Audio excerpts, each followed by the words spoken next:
Declan had worked the Voss grounds for 31 years, long enough to have watched the old man plant the elm row along the north wall and long enough now to watch the elms stand bare in January, their branches brittle against a sky the color of iron.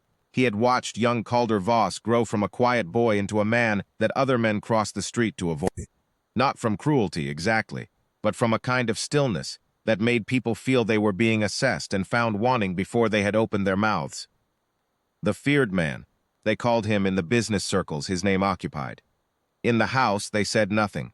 In the house, they moved carefully and spoke in low voices, and made sure the coffee was ready before he reached the kitchen.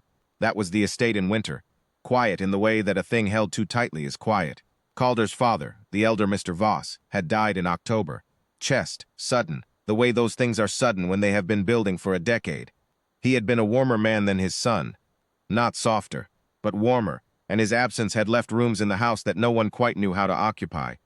His bequest was still unresolved. Renata Silk, his personal attorney of 11 years, had been managing the probate from a suite of offices in the East Wing, and in the 6 months since the funeral, she had become a fixture at the family table, a steady presence at Calder's elbow, indispensable in the way that people become indispensable when they make themselves impossible to remove. Declan had watched her work. She had a way of arriving just before the hard moments. The reading of the correspondence, the accountant's visits, the necessary meetings with the estate's trustees. She had a way of summarizing things, of shaping what the document said. He was an old man and not an educated one, and he did not pretend to understand the legal architecture of the Voss estate, but he understood the behavior of people who were steering towards something, and Renata Silk, in his long opinion, was steering. Mira had arrived the week before the elder Mr. Voss died, hired to look after young Eli, Caldo's boy of 4, who had lost his mother 2 years earlier, and who had since grown accustomed to the particular loneliness of a child, in a large house full of adults who were busy with their grief. She was not what the house expected. She was not brisk or performative. She did not call attention to herself. She set her hours and kept them. She appeared where Eli needed her, and she brought with her a steadiness that was not the steadiness of a person, suppressing feeling, but the steadiness of a person entirely at ease, with her own presence in a difficult place. Calder had barely spoken her name in 4 months. She was the nanny. She was there. He was grateful in the abstract, which was how he was grateful for most things. Eli, though, was not grateful in the abstract. Eli would find her at the kitchen table in the morning, and press his small head against her arm, and stay there without speaking until she had finished her tea, and there was in that small act of proximity a thing Declan recognized and was too old to look away from. The child had chosen her. Children knew things, in the old groundskeeper's experience, that the rest of the household would take a season to catch up to. The storm came down from the north on a Thursday in the 2nd week of January.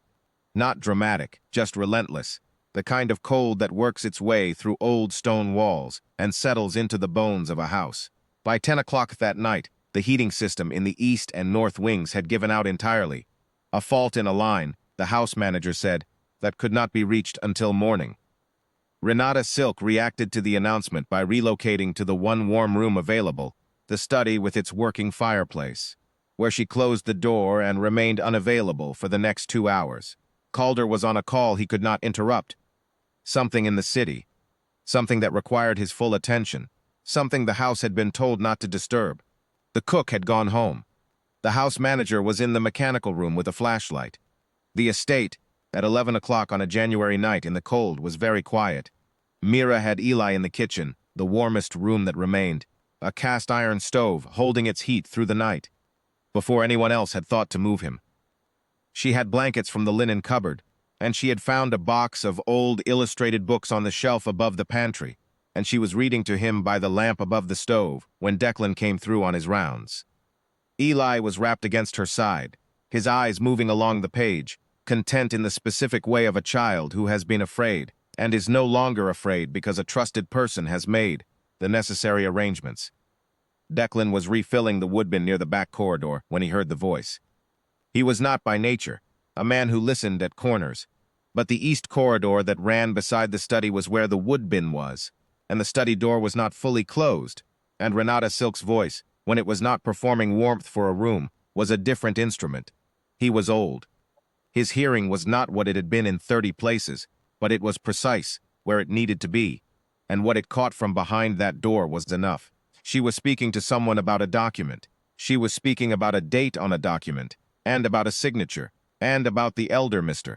Voss's instructions, the instructions she had summarized, the ones she had shaped. She was speaking about what the trustees had been told, and what they had not been told. And she was speaking about it in the casual, unhurried manner of a person who believed she was entirely alone. Declan stood in the corridor with his hand on the woodbin and did not move. The following morning was blue and still, the storm gone, and the frost thick on the elm branches along the north wall. Calder came down at 7 to find Declan already in the kitchen, not at the table where he usually sat, but standing, which was not ordinary.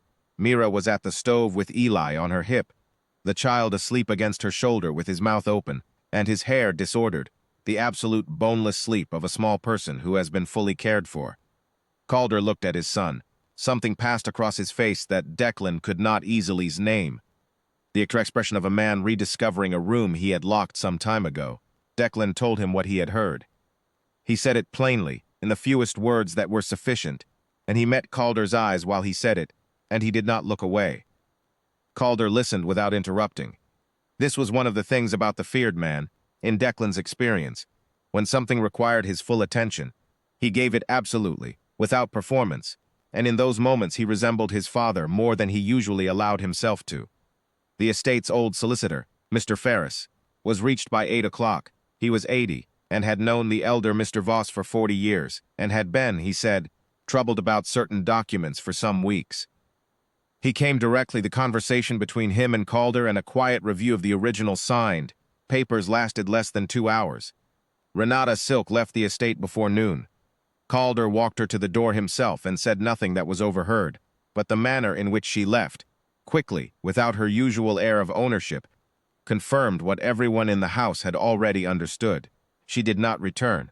It was mid-morning when Eli woke from his sleep on Myra's shoulder and, without preamble and without the preliminary negotiation that children sometimes perform before naming a thing, looked at her face and said clearly, into the quiet kitchen, "Mama," not asking, stating. He closed his eyes again immediately, as if he had been carrying the word for some time and was simply glad to have set it down. Mira did not make a sound. She pressed her cheek against the top of his head. Calder was in the doorway. He had been standing there. For how long, Declan did not know. Long enough. The feared man stood in the doorway of his own kitchen in the January light and looked at the woman who had spent the night keeping his son safe and calm and unafraid, the woman who had overheard the thing he needed to know and said nothing dramatic about it, said nothing about herself at all, and he looked at her in a way that Declan recognized from 31 years of watching the Voss family. The specific look of a man arriving at last at the thing his father had been trying to leave him, not the estate, not the bequest. "This, Mira?" Calder said. It was the first time he had said her name like a sentence. Like the whole of what he meant to say was contained in it. She looked up. Declan found something to do with the woodbin. He was old enough to know when a moment belonged to the people in it, and experienced enough in the workings of the Voss family to understand that the feared man had just, for the first time in a very long winter, stepped toward the warmth. His father, Declan thought, would have been satisfied. He was.